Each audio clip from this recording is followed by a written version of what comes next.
안녕하세요. 김신철 변호사입니다. 회생이나 파산 제도가 채무자 입장에서는 아주 좋은 제도죠.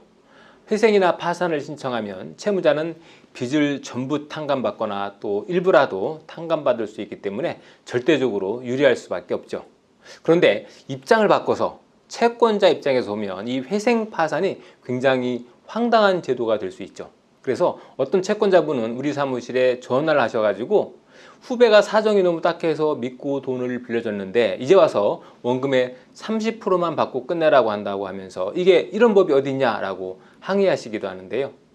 하도 사정이 딱해 보여서 나도 대출을 받아서 빌려줬는데 이렇게 30%밖에 못 받게 되면 너무 억울하다라고 말씀하셨던 그런 분도 있었습니다. 없는 돈에 대출을 받아서까지 믿고 빌려줬는데 이런 일을 겪으면 당황스럽고 화가 날 수밖에 없겠죠. 그런데 개인회생을 신청한 채무자가 달리 숨겨놓은 재산도 없고 또 법원에 신고한 소득도 투명하고 해서 변제 금액이 딱 법원에서 정해지게 되면 채권자가 채권을 회수하거나 채무자에게 압박을 가할 수 있는 수단이 더 이상 없게 되는 것이 현실이죠. 제가 지난번 영상에서도 말씀드렸는데요. 개인회생 제도는 법원이 직권으로 가부를 결정하기 때문에 채권자 승인이나 동의가 필요 없죠. 채권자가 아무리 일을 해도 법원이 결정하면은 인가를 받을 수도 있고요. 또 면책을 받을 수도 있는 겁니다. 그래서 채무자가 안면을 바꿔서 채권자에게 이제 개인회생을 신청했으니 연락도 하지 마라 뭐 이런 식으로 나오면 채권자 입장에서는 너무 억울해서 어떻게든 대응 방법을 찾아서 응징해 주고 싶은 게 사람의 심정이죠. 그래서 오늘은 채권자 입장에서 채무자가 회생 파산을 신청했을 경우에 어떻게 대응을 해야 하는지 한번 알아보도록 하겠습니다. 가장 먼저 채무자가 어떻게 사건을 신청했는지, 재산이나 소득을 올바로 신청했는지, 내가 알고 있던 내용과 같은지 다른지 그런 내용들을 파악하는 것이 순서겠죠. 우선 법원에 가서 열람복사 신청을 하시고 사건 전체의 기록을 다 복사하셔서 그 사건 기록을 분석해야 합니다. 먼저 채무자가 법원에 신고한 재산 목록과 수입 및 지출에 관한 목록 그리고 변제 계획안 이런 것들을 살펴봐야 되겠죠. 만약 채무자가 소득이나 재산에 관한 내용에 관해서 사건의 진술 내용을 허위로 꾸민 것이라면 그 허위의 사실을 찾아내서 입증할 수 있는 증거를 찾아내서 이의를 하셔야 되겠죠.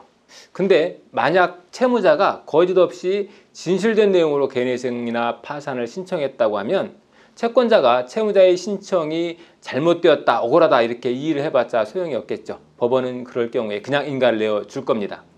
그래서 이 재산 목록이나 수입 지출에 관한 목록보다도 더 눈여겨봐야 될 것이 있는데요. 바로 채무자의 그 통장 거래 내역입니다.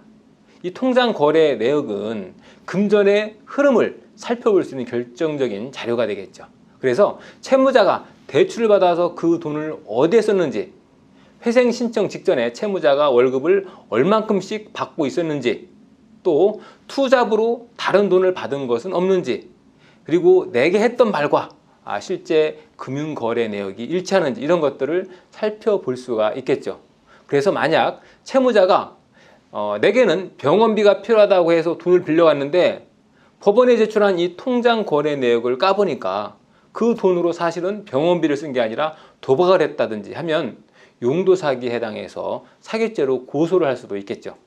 그래서 만약 사기죄가 실제로 성립이 된다면 그 대여금 채권 외에 불법 행위에 기한 손해배상 채권이 또 하나가 생기게 되는 거죠. 그래서 이 불법 행위에 기한 손해배상 채권은 면책에서 제외가 됩니다. 그래서 채무자가 회생이나 파산을 통해서 비록 면책을 받았다라고 해도 이 손해배상 채권은 비면책 채권이기 때문에 이 손해배상 채권 전액에 대해서 나중에 회수할 수가 있게 되는 거죠. 또 채무자의 사건이 인가 결정을 받았다고 해도 계속해서 채무자의 소득을 추적 관찰하는 방법도 있습니다. 이렇게 계속 채무자의 소득을 추적 관찰하다가 채무자의 소득이 어느 날 급격히 증가했다거나 또 법원에 신고한 직장을 그만두고 이직을 했다거나 이러면 그 시점에 법원에 이의 신청을 하는 것이 가능하죠. 그러면 채무자는 채권자의 이 이의 신청에 성실히 대응해야만 하고요. 만약 채무자가 이걸 무시하고 성실하게 대응하지 않으면 법원은 회생 절차를 폐지시킬 수가 있게 되는 거죠. 그렇게 되면 채권자는 역시 채권 전액을 다시 살릴 수가 있는 겁니다. 개인회생 제도는 채무자에게 매우 유리한 제도인 것은 분명하지만 돈을 갚지 않기 위한 회피 수단으로 악용하는 경우도 분명히 있겠죠. 정말 힘들고 어려운 사람들이 살아갈 수 있는 기회를 주기 위해서 마련된 제도인데요.